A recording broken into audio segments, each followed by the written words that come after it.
the ring was, had some inscriptions on it. I just wondered what happened to it.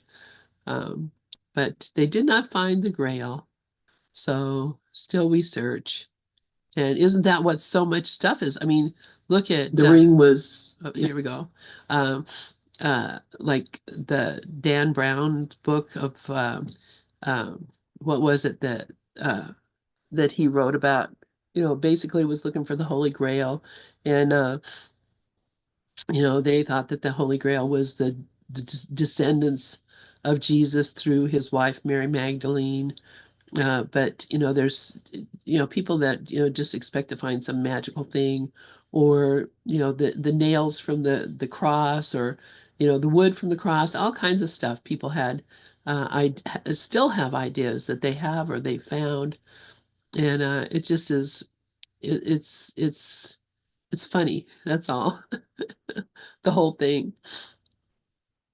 But yeah, there was no Holy Grail in there, much as Ken had to dig. So, all right. So, Iris, would you like to get us started by praying us in, please? Good morning, Lynn. Good morning, all. And yes, I'm going to pray him.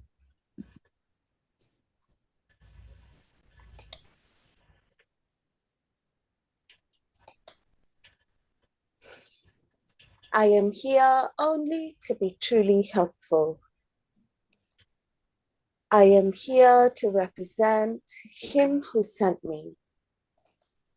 I do not have to worry about what to say or what to do, because he who sent me will direct me.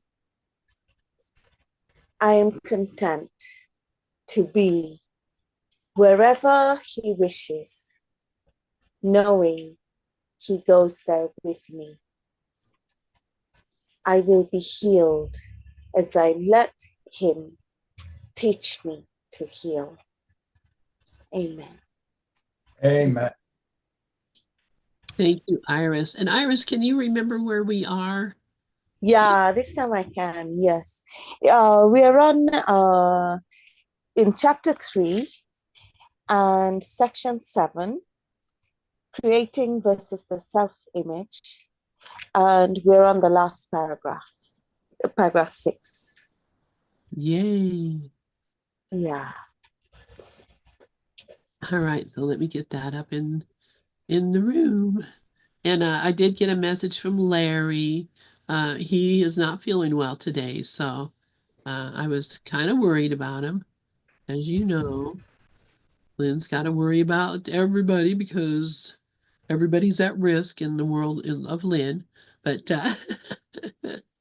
but no, he's fine. So just having the sniffles or sneezes. So I said, God bless you, and then we laughed always because he said God always is. So I love it. All right. So who would like to read paragraph 6? I will. Oh, Great. what? No, somebody else raised their hand. Let them do it. Oh, Iris, yeah. Go ahead, Iris. Okay, thank you, Rafi. Thank you, Lynn. Paragraph 6. The branch that bears no fruit will be cut off. The branch that bears no fruit will be cut off and will wither away. Be glad.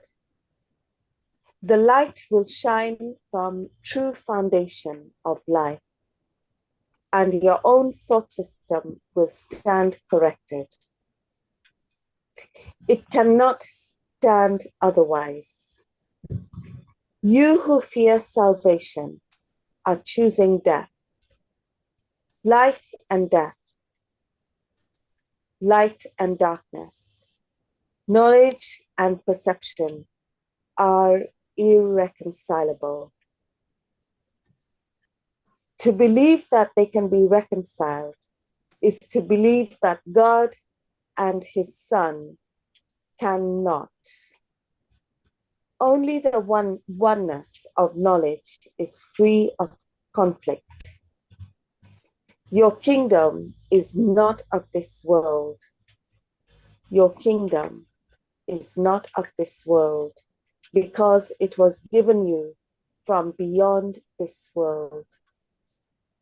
Only in this world is the idea of an authority problem meaningful. The world is not left by death, but by truth. And truth can be known by all those for whom the kingdom was created and for whom it waits.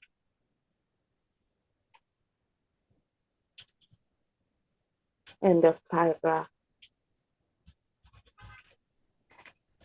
Yeah, so not quite sure what to make of that, but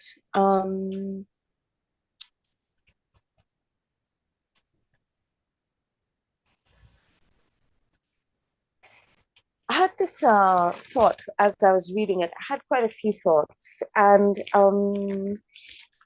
but like the thoughts that I had was that like sometimes when we think that we have to change something, or we think we have to fix something, or we see there is quote something out there that we need to help with, or like all of these ideas, like how to help, for example, like is they're just based in time. They're just based in like the world of time, all of these ideas. And like, but really what we are, like sometimes it's kind of like, oh, I'll need to fix all these things and then I can find peace, or I need to fix my mind and then I'll find peace. And all these ideas, like they're all really very burdensome.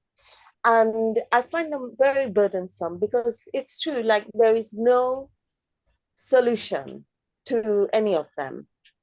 And like nothing, no true solution that actually does last. And like, and the only relief is sometimes just recognizing that we aren't even this person that thinks it has to do something.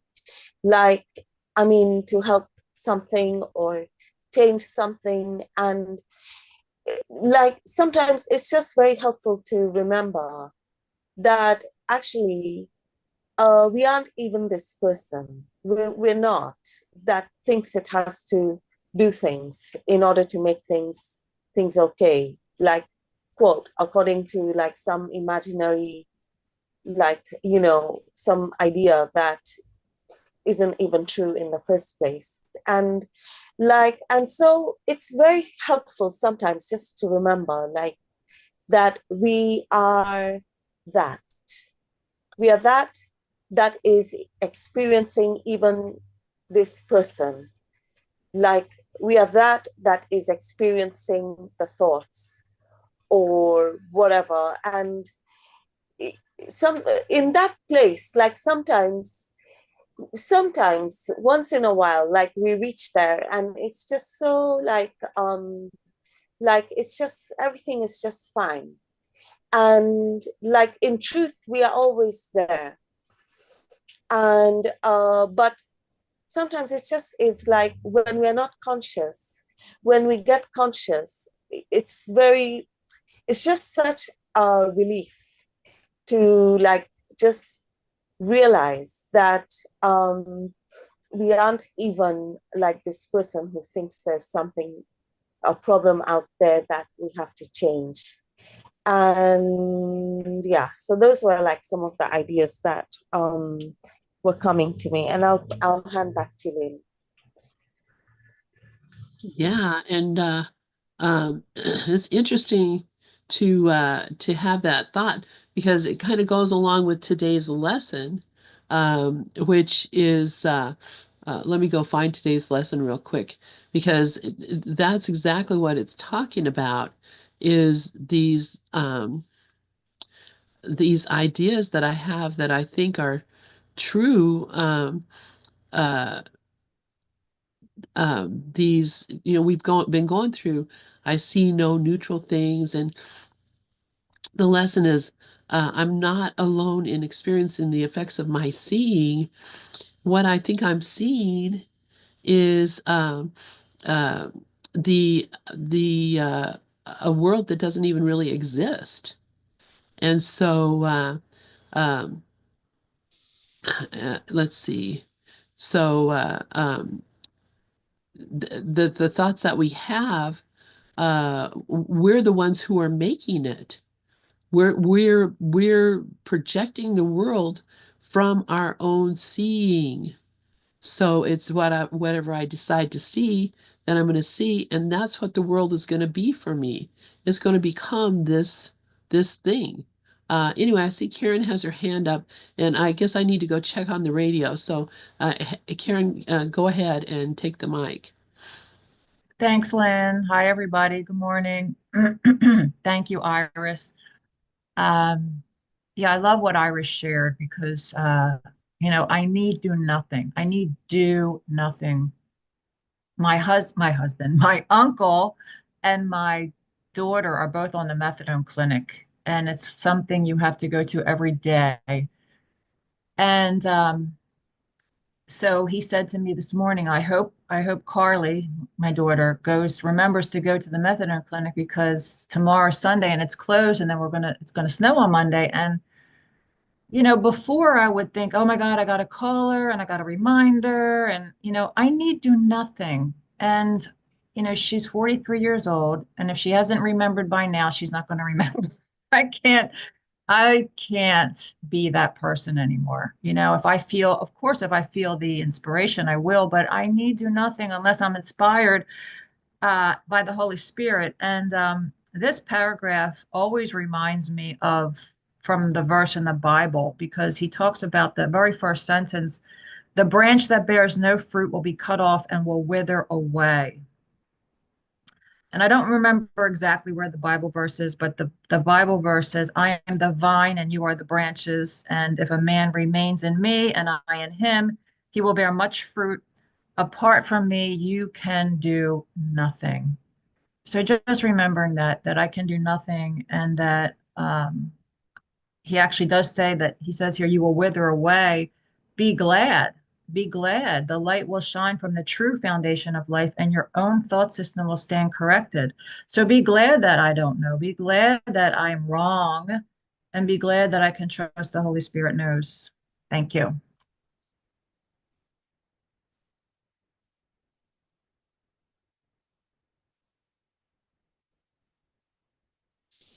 That's very good, Karen. Thank you. Yeah. If I may, the sentence, only the oneness of knowledge is free of conflict. That to me suggests our omniscience. Not somebody who is omniscient, but omniscience itself, which is beyond what a mind can possibly grasp, because a mind is just a machine, just a collection of thoughts and feelings that keep mechanically repeating themselves and referencing themselves. But that omniscience is what we are.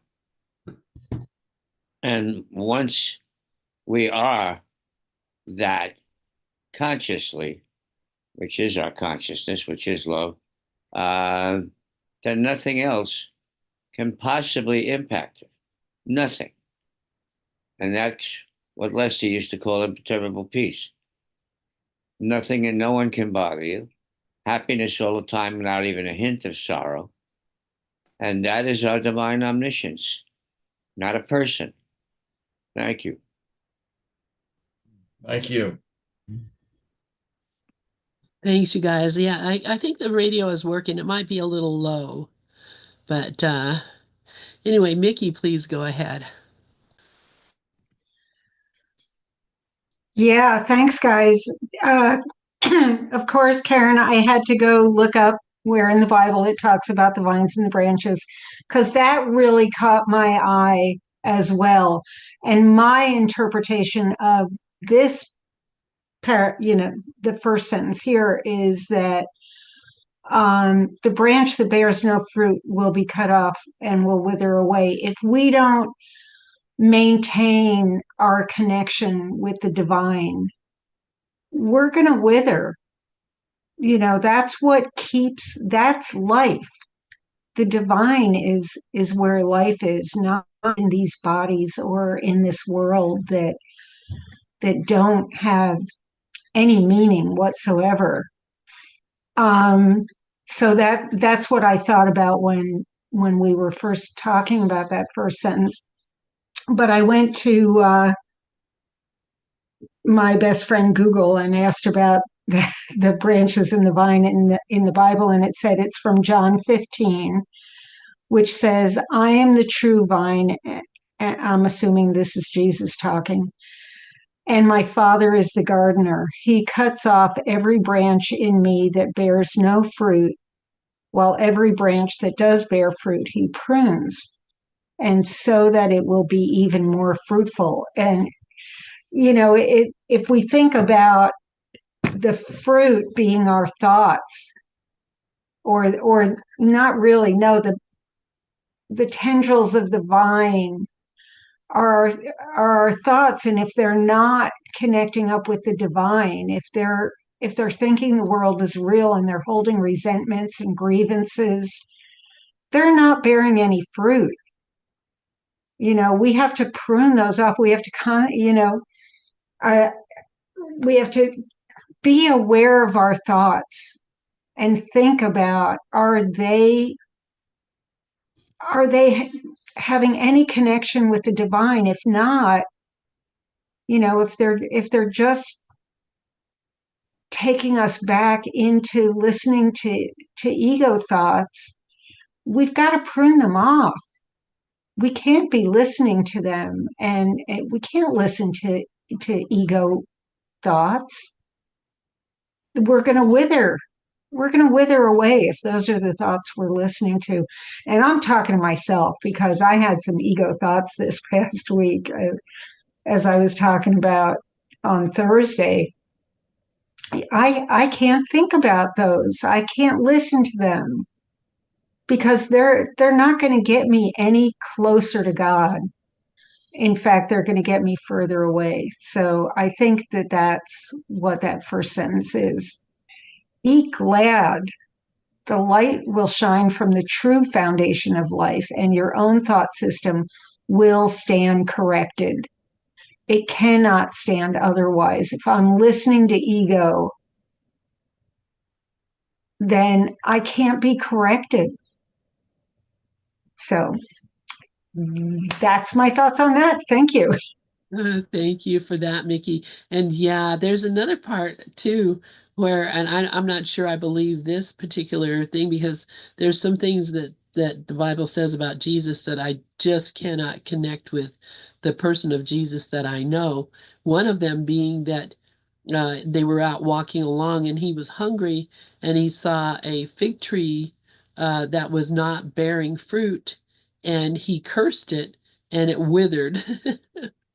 And it's Yeah, that sounds a little, sounds a little off, but then when you yeah. think about it, if it's not bearing any fruit, then we don't have to curse it. We just have to prune it, like you were saying, like he was saying. So that one and the one where he turned the tables over in the temple, I don't believe that either. That just doesn't sound like Jesus to me.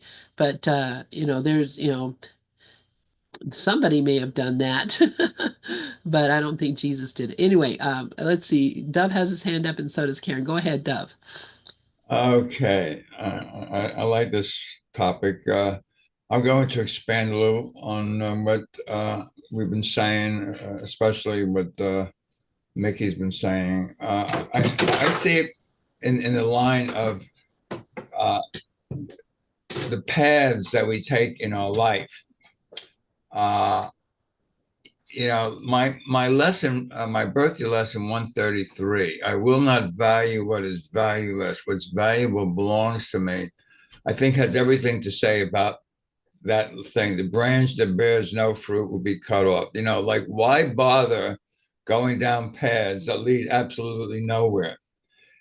I think that deals with relationships. If you enter into a special relationship because you expect to get something, uh, it's going to wither away. You can call it divorce, you can call it anything you want, but it's not going to last because you're going in the wrong direction. In my own life, I was married twice. The first marriage was exactly that. Married for money, literally, and it ended in 10 years. But we did have two children from it, and but it was going. It didn't lead anywhere to where I am now. So it was the branch was cut off. It was I was divorced at the age of 30. I don't know. I don't know if I was divorced, but I was told to leave the house at the age of 30. Uh, and at the age of 32, I had a spiritual rebirth, which is really how I got here. But first, I had to go through those 2 years of hitting rock bottom, basically. And then in my business life, I had started off with IBM, and I could see that putting my head into a computer in those days was probably not what I really wanted to do. And what I really wanted to do is go to Wall Street. And uh, uh, as you see, Wall Street is just another part of that. I will not value what is valueless because what's valuable belongs to me. Anything that's quantitative, anything that changes, and of course, Wall Street is all about change. It literally, I became very successful, but at the same age of 30, the branch was cut off. I actually lost my job in Wall Street. I hit rock bottom, boy. But as John Mundy says, hitting rock bottom is the easiest way to start letting go and moving up. People like Byron Katie, I can't think of his name. The guy who writes some Eckhart Tolle. Eckhart Tolle. Thank you. That was really good, Lynn. Guess they all hit rock bottom, and then it's like you're going in the wrong direction, and someone says, go the other way, and that's how I see the branch that bears no fruit will cut off. Why keep going somewhere that's not leading you to where you really want to go? Yeah, exactly. And boy, do we try to hold on to that branch if we think that that's our salvation and we are refusing to let go. And we can be holding on to it till we're rotting away with it. So, the thing to remember is let go and let yourself bounce back. Karen, please go ahead. Thanks, Lynn. Thanks, Dov. Thanks, Mickey. Thanks for looking up that Bible verse, Mickey. And I love the way you shared on it. And what Dov was sharing about, the paths we take and not valuing the valueless. And how Mickey said that, it all comes with our thoughts, and it's always from a thought. And the thoughts are, the path is either I'm listening to the wrong mind or the right mind. It's always that. Which teacher am I listening to? And what you said about salvation, then I was looking at in this paragraph where he says, "You who fear salvation are choosing death." And then pairing it with a sentence that Rafi shared, "Only the oneness of knowledge is free of conflict." So death, the course talks about, different ideas of death, but he basically tells us that it's a thought that you could be separate from your creator. So it's the belief that my thoughts, can change what God created. It's the belief that, I think that, ideas leave their source. It's a thought that I think that ideas leave their source, and ideas leave not their source. So I could never be in conflict when I'm listening. But even if I'm not listening, I still have never left home. And that's what I love about this course. It reminds us that we are at home dreaming of exile, and I love that the dreaming aspect of this course, reminding us that the awareness of dreaming is the real function of God's teacher, to remember this is a dream, to remember this is not the truth, to remember that, I don't have to take it so seriously, and that's what really helps me, because I don't have to take any of it seriously. Because when I do take it seriously, then I'm in conflict. Then I'm believing my thoughts. Then I believe that, I am doing this to myself. I cut myself off from the branch, and I will totally wither away, because I will believe that bullshit that the mind wants to talk about, for lack of a better word, sorry. So my only responsibility is to accept the atonement for myself. And that's what I need to remember. So this is a great paragraph. So much in it, but that's all I have to share. Thank you. Yeah, thank you, Karen. Yeah, this paragraph really goes into a lot of biblical concepts. So about the branch and the fruit, and I have no kingdom in this world, and all that, and the authority problem, which is really the whole problem here, is this idea that there could be something other than the one God. The world is not left by death, but by truth, and the truth can be known by all those for whom the kingdom was created and for whom it waits, all of us. And it doesn't matter who they are. They are the Son of God. Anyway, Mickey, I see your hand up. Go ahead. I just wanted to go over the second part of this because it just leapt out at me and it's so profound. This is such a great paragraph.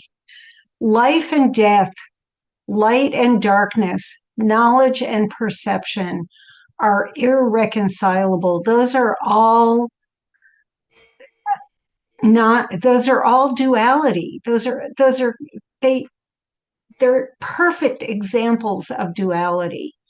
If we're believing that there can be an opposite to light, an opposite to life, an opposite to knowledge, we are sunk in duality. To believe they can be reconciled is to believe that God and his son cannot. That's, if how can we believe that we cannot be reconciled with God? Only the oneness of knowledge is free of conflict. That's the sentence that really jumped out at me. Only the oneness of knowing we are one with God, of knowing that we cannot be separated, is free of conflict. Your kingdom is not of this world because it was given you from beyond this world. We can't think of anything in this world of being anything related to what we truly are. Only in this world is the idea of an authority problem meaningful. This is just total nonsense. If we think this is real, then of course we're going to think there's some sort of authority problem. The world is not left by death, but by truth. And truth can be known by all those for whom the kingdom was created and for whom it waits. God is just waiting for us to drop this world of concepts and thoughts and saying, you're here.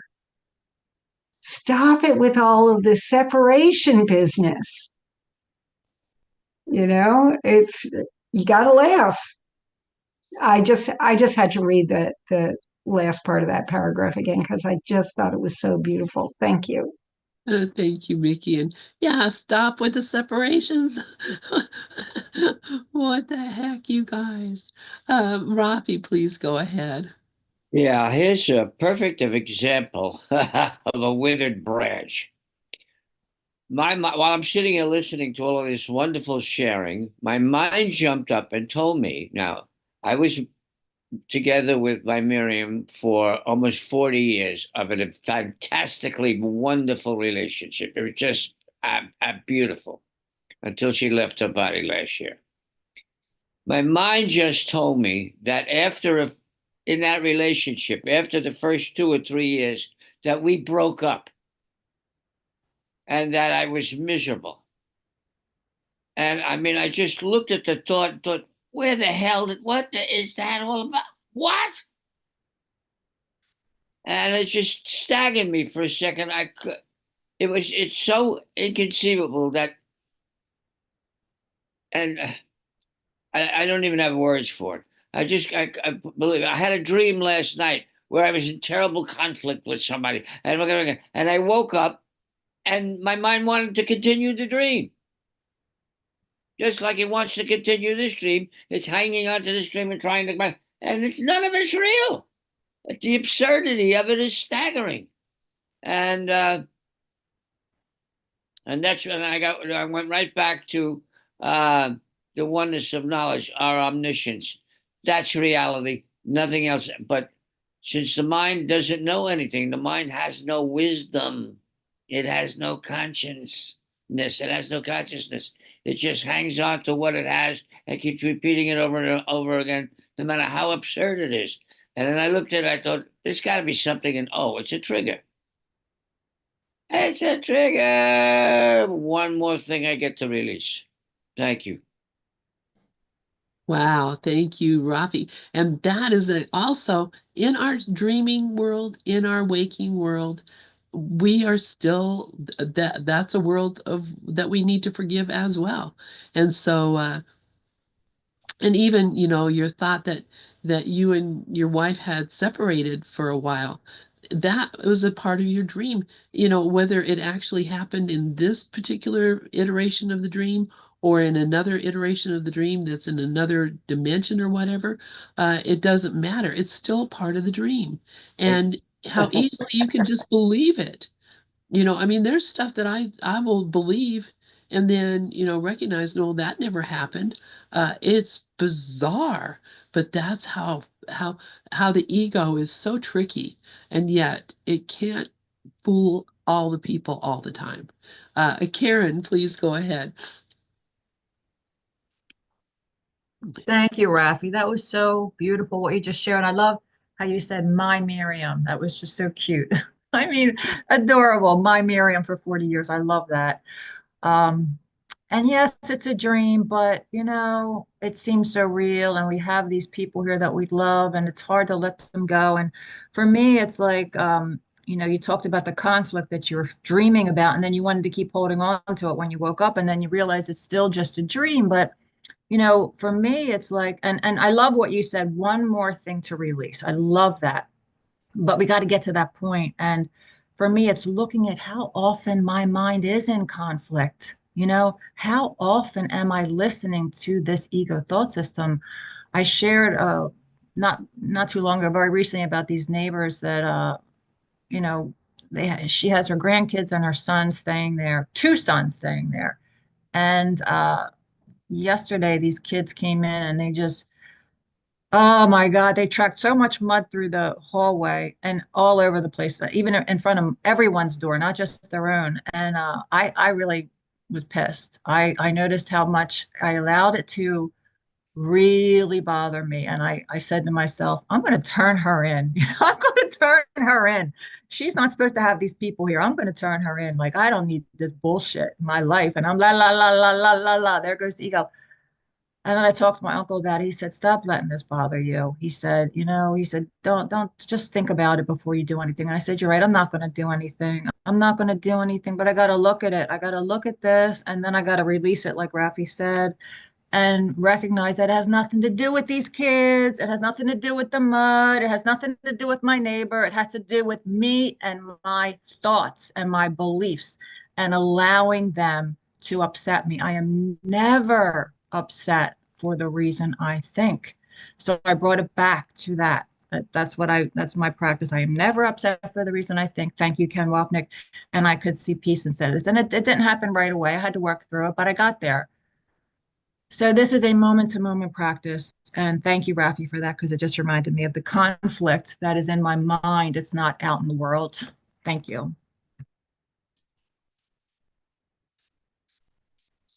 Yeah, thank you for that, Karen. And yeah, I mean, there's so many things that you can do rather than to get upset. And uh, I don't know what'd be wrong with, you know, putting a broom out there and saying, "Hey, if you if you bring in, mud and dirt, clean it up." Because obviously they don't understand that that's not a civil way to operate. But it would be a real help to them rather than to get kicked out of their home, to figure out that they can, fix the mess. Uh, that'd be a lot more helpful than being made homeless. So, that there's a kindness. And I think that's part of pruning the branch. Part of pruning the branch is, helping another person to be more responsible in their behavior. And anyway, that's just a thought. I'm not suggesting you do that, but I think I would do something of that nature, just because I'm a busybody. And I like to tell people what to do.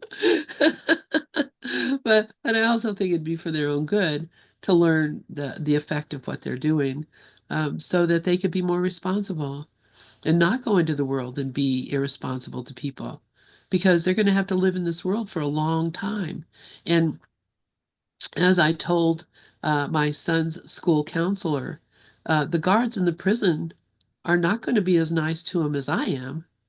So if I decide I need to discipline my son so that he doesn't go out and get in prison, he ended up going to prison anyway. So I that was that was I guess inevitability in his life. It's something he chose, but he'll never go to prison again if he can help it, because he realized he needs to be more responsible, and he learned it the hard way.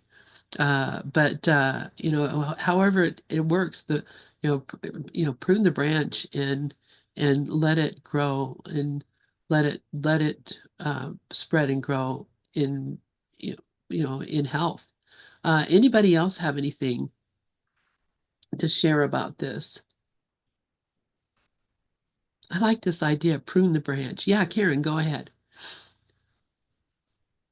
Thank you, Lynn. I like that idea. And she's very hard of hearing, and it's very hard to have a conversation with her. And I have to come from a place of peace before I speak to her. And I like your idea, and I'm going to definitely ask for direction of what to say and how to say it and how to, um, because I'm still not at peace totally yet, but I want to be very, I want to be truly helpful, and I want to be loving and I want to be kind. And I want to be able to I want to be able to have a conversation, and not it's very difficult with someone who doesn't hear very well, but I will do my best and I will ask Holy Spirit. So thank you for that. Thank you, Karen. Yeah. Elizabeth, hey, Hi. sorry, I'm glad you came in this morning for a while with Bruce and me. I'm glad you came back. Yes, had to take care of something. I'd like to just give a suggestion, Karen.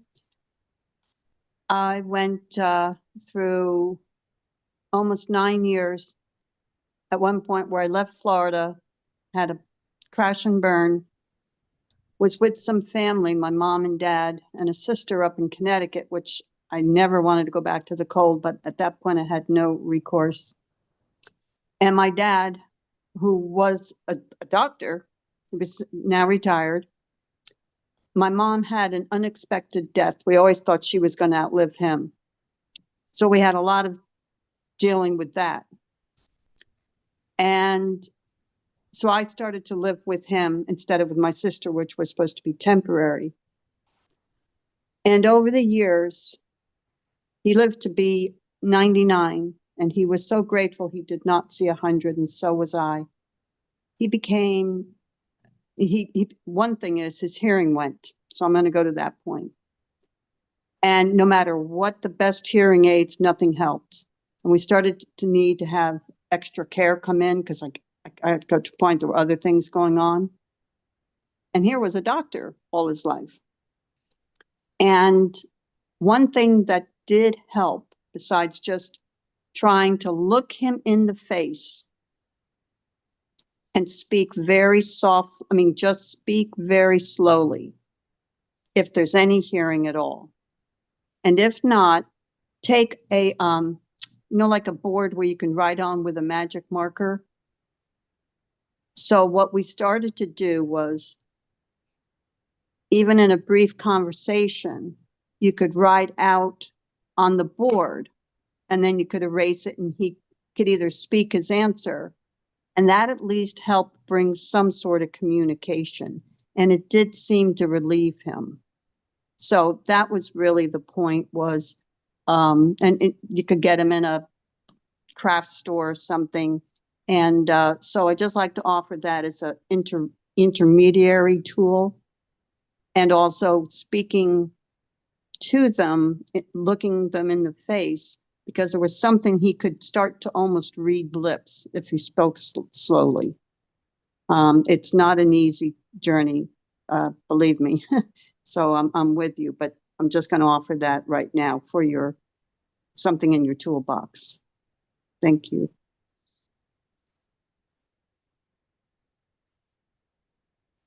Thank you, Elizabeth, for that.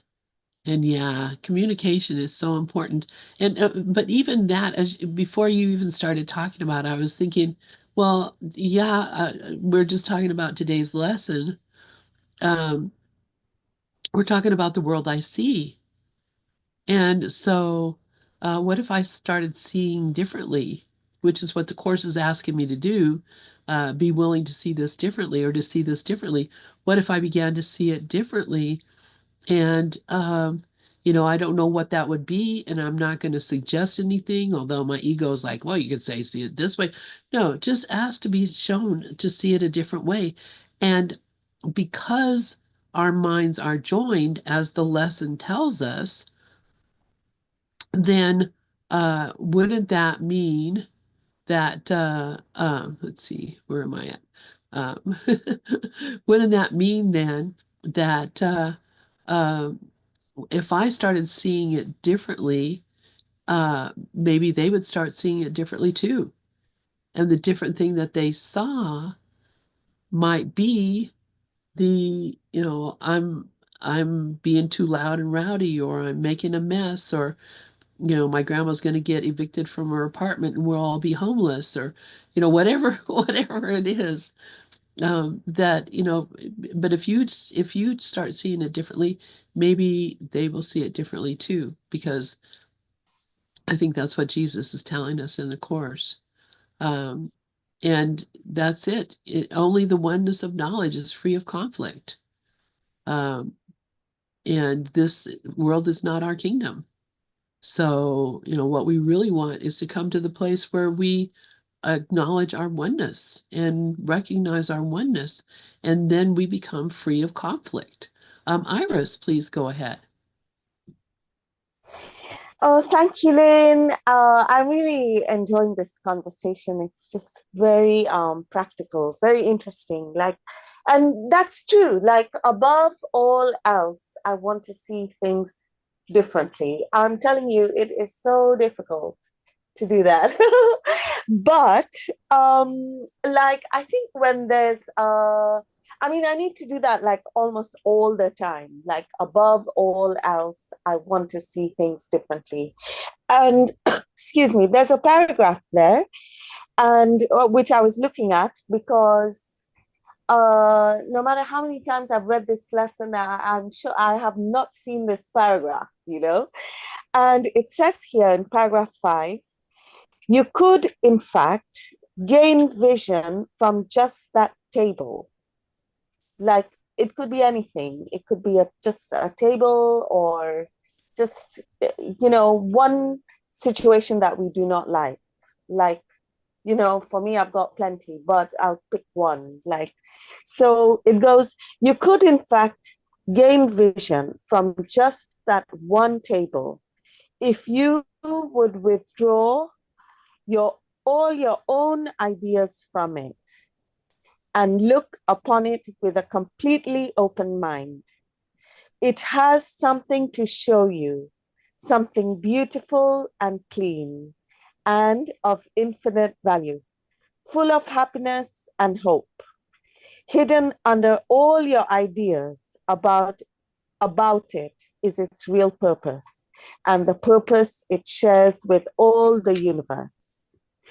And then, like, when I turn the page, there's one sentence that is really like I've been looking at, and it says, and you are making a commitment to each of them to let its purpose be revealed to you instead of placing your own ideas upon it, my own ideas or my own judgment. And like I get that every day, like there's something that is like, disturbing me, like at work, like like, and like every day, like I'm looking at this lesson, then I'm trying to remember it, and it's so difficult to look at it differently. But like what you were saying, Lynn, when somehow like that decision is made, I don't know how, like I want to look at this, whatever it is, everything differently. Somehow, when that decision is made that I want to see, then that thing like just falls away. Like it just kind of like, I mean, it doesn't bug anymore. And of course, there'll be something else. But and this week I had something like I had this conversation at work with my boss, and there was something he was thinking that I had done, which I shouldn't have done or whatever. And like, and then when I went for this conversation with him, yeah, like I just remembered that lesson. It just came in my mind. Like, if I defend myself, I attack or something like that. Basically, don't defend myself. Like, don't be defensive. Like, don't say like, oh, it's like that person's did that, or don't say do any of that. Like, just like, so I just somehow like remembered that lesson, and I went in and I felt like the solution had already come into my mind. Like, and just the approach was completely different. It was just like, oh yeah, I'm gonna try this other way of doing things, and don't worry about it, and it's fine. And like my boss, it's so weird because he expected me to defend myself, like, but I'm just trying to say that these lessons are so incredible. They're just so incredible. And and like somehow like there's that other lesson that says, let me recognize my problems have been solved. And in there it says something like that I would expect lots of time to go by and then like it's solved. No, the problem is solved now because God has placed the answer with the solution. The God has placed it's simultaneous. So when Lynn shared, like, somehow like when I make a decision to see things differently, things change. Yes, I can see that, I can see the how that could be. Like when I change, everything changes, but I have to change the way I'm looking at things. It's me. It's not there. It's me. And I'll hand back to Lynn. Wow, yeah, that was awesome, Iris. What a beautiful realization that is. And what a great situation to be with your boss. I'm sure he was very surprised that you didn't defend yourself. And that's and you had no need to defend yourself because whatever you're doing, it's the right thing. So, whatever another person's opinion is, it's not your business. Your opinion of me is none of my business. And what my business is that I'm, being the Holy Son of God and remembering that you are too. And it's hard to go into a meeting with somebody and see them as being bad if you see them already as being good. So, or see them as being attacking when you've already decided that you're only going to see love. And that's really, I mean, that's the whole situation, isn't it? What is it that I want to see here? And if I come in here looking for love, I'm going to find it. Whether I recognize its form or not, it's still here. Anybody else have any thoughts about this? Yeah, Karen, go ahead.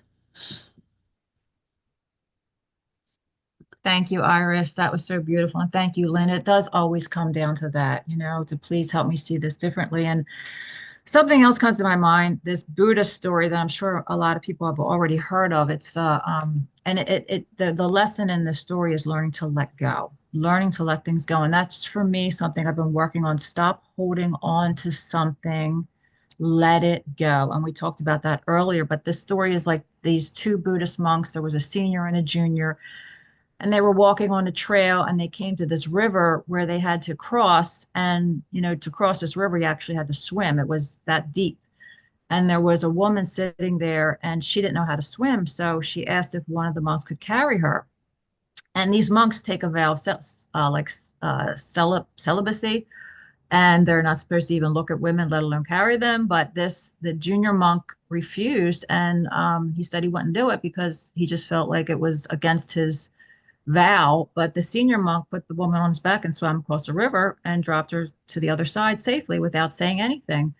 But the junior monk was very upset, and because he said, you broke your vow, why did you do that? And this was like probably like at least an hour or so passed by, or more. I think it was even more than that. And he said, why did you carry that woman when we took a vow as monks not to touch women? And he looked at him and he said, why are you still carrying that? That happened 2 hours ago. You're still carrying that? Like, why am I still holding on to this? I ask myself. And, he did the most loving thing. He did the most kind thing. And he forgot about the vows.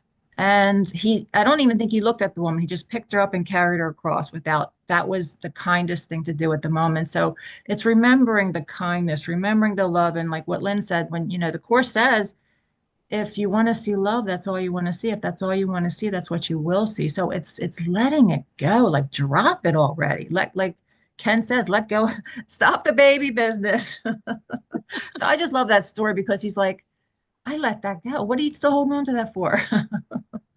I wanted to share that. Thank you. Yeah, thank Karen, you. I just wanted to add one part to that story that I've heard that before. And the most important part of the story, I think, is that the older monk turns to the younger one and says, I put her down 2 hours ago. When are you going to put her down? Like it's the same thing Karen was saying, but I just think it adds a little humor to the story of like, I let go of that woman 2 hours ago. You're still holding on to her. Like Yeah, I'm never good at repeating jokes or stories. So thank you for remembering that. I never am good at repeating them. Thank you so much. it just adds a little bit of spice to it. When you think about this old guy saying, I put her down, you didn't, you're still carrying her. I always laugh when somebody tells that story. I think it's really hysterical and very profound. So thank you for thinking of that, Karen. It's awesome. Yeah, thank you, Mickey, and thank you, Karen. And I think you told it perfectly, Karen. And going back and looking at the lesson, I'm not alone in experiencing the effects of my seeing. This is why changing your mind about what you see is so important. Because when I change my mind about what I see, it changes the mind. Because minds are joined, it changes the world. Iris, please go ahead. Thank you, Lynn. I'm going to do that lesson again, lesson 18. I'm going to sit with it for a bit because I really love this idea that if I change my mind about something, what I'm looking at changes. Like I really love that. I think it's very important. I think it's really important. So that's one thing. And the second thing I wanted to remind myself is that like before, like I mean when I've noticed like when the time comes to change the mind, like the it's just like a mini rock bottom each time, it's like, and I think it might just be the process, and not to rush ourselves and to be kind to ourselves, like, if I could change my mind faster, I would, like, because the whole idea of like, something that, something that, say, I don't like or I disapprove of, or like I wish it wasn't like this or whatever, like when the pain gets bad, then I'll change my mind, and but to be to be kind to ourselves, that's really important. I think it's really important to be kind to ourselves, because I think as spiritual students, we're very kind to everyone, and sometimes we forget to include ourselves. And I'll hand back to Lynn. No, thank you so much, Iris. And yes, be kind because you too are fighting a hard battle. We're all fighting the same hard battle, and that's why only kindness is what matters. It's the only thing that's real. I'm loving this, and our time is almost up. I'm going to go ahead and stop the share next week. Then I'll remember that we're starting on um, chapter 4, the illusions of the ego. And so I'm excited about that. And, so grateful that everyone is here with us doing this incredible work together. And just want to stop the share and let everybody greet each other. I'll put my camera on. I think. There we go. All right. I love you guys so much, and I'm so grateful for all of you being here. Happy January 18th. Let's see. Anything else? All right. Very good. We will see you all next week. I love you all. Happy Bye. Inauguration Day. Oh, yeah. Yeah. We can only hope for the best. And whatever that is, I'm not going to define. I hear a lot of theories, though, man. There's a lot of hopeful thoughts that people have about, Visit you that know, you cannot accept. It's all for you. that's right. It's all for me, and it's exactly what we're here for. So thank you, Dove. Thank you, everybody. I love you all.